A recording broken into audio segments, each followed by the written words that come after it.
Hi, I'm Valerie from Cedar Flats Flower Farm, and today I'm going to be showing you how I divide my dahlia tubers. I'm headed to work, that's why I'm dressed like this.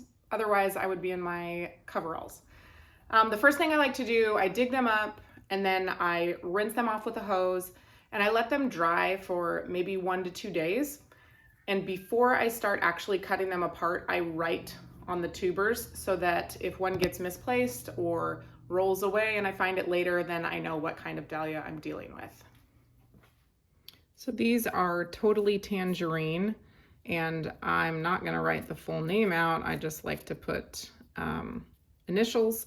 But if you have multiple dahlias that have similar initials, make sure you make them different so you know what you're dealing with.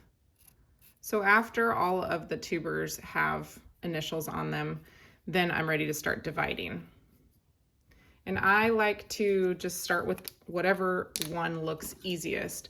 Generally, I use some thinner snippers, but if you're dealing with like a really thick stem or you just really have to dig in there, I would get my Corona snips, and these are the 1.5 inch width that they can cut through, a 1.5 inch branch.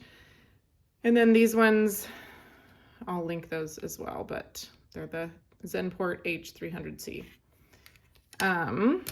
Okay, so to find the easiest one, generally you're gonna want a neck that comes to a head and there's nothing blocking them. So I would say this one's probably my easiest to get to.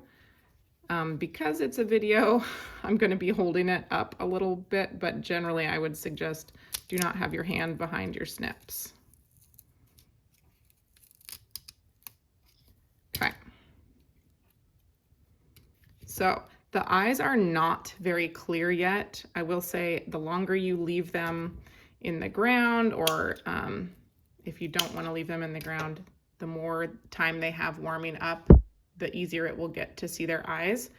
But I can tell that along this head, there are some eyes in there.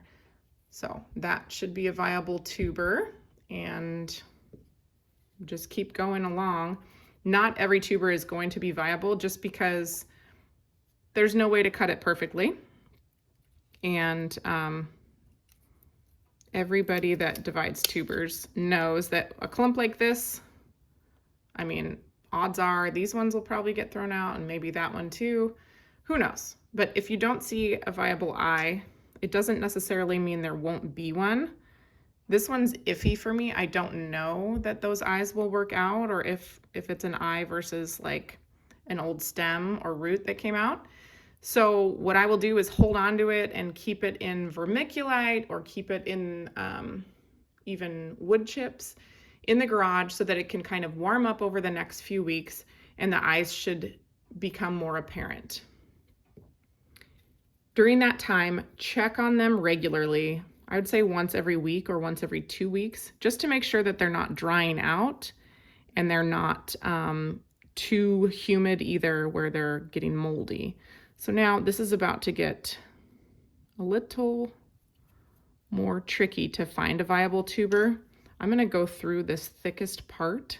So I'm going to use my thicker snips, and it might work, it might not. We might have. Okay, so it looks like if I keep these two together up here,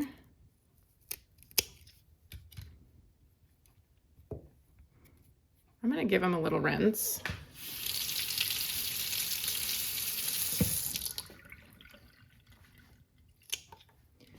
And from here, it would be a little bit tricky for me to divide these two and make sure that both of them have an eye. So I'm going to keep them together, and then over the next couple of weeks, the eyes will pop up and swell up and they'll be easier to see. And at that time, I might be able to divide these two. I might decide that only one of them makes sense and get rid of the other tuber. So just wait and see. You don't have to perfectly divide them right away. And the longer you wait, the easier it really does become to see where everything is.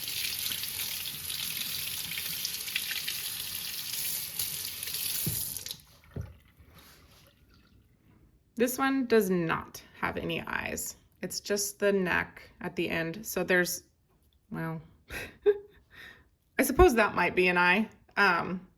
Sometimes it's hard to tell, but my gut is saying no, this tuber is pretty small and I don't really want to keep it. I don't want to deal with it.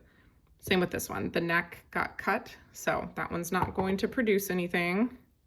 That one might, but honestly, so small.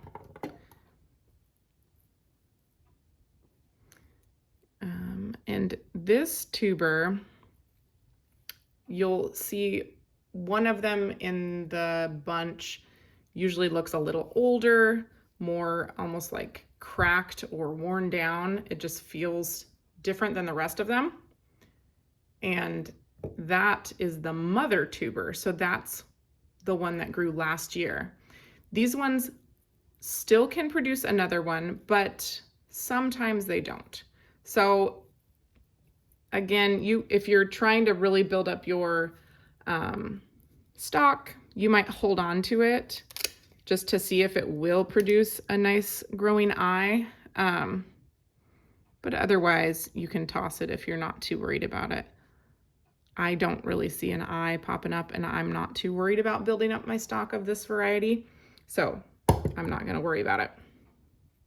But when I first got started building up stock of tubers, you bet I hung on to every single one to see if they were viable. This bunch looks a little bit tricky to divide as well, so I'm just going to cut off like the smallest bits very carefully so I don't damage any of the other pieces. And I'm actually going to keep this one together and see what happens in a couple weeks as it warms up of where the eyes are. It might become super easy to cut it that way and separate these two, or they might not have their own eyes. So I'm gonna wait and see, just so that I know it's clear, and so that I don't throw away the viable one and keep the one that doesn't have anything. All right, last one. Let's see if we can see anything. All of the little roots on the end, you don't have to keep those. This one's also tricky to see, but I think there's an eye in there. Again, in a couple weeks, it will become much more apparent.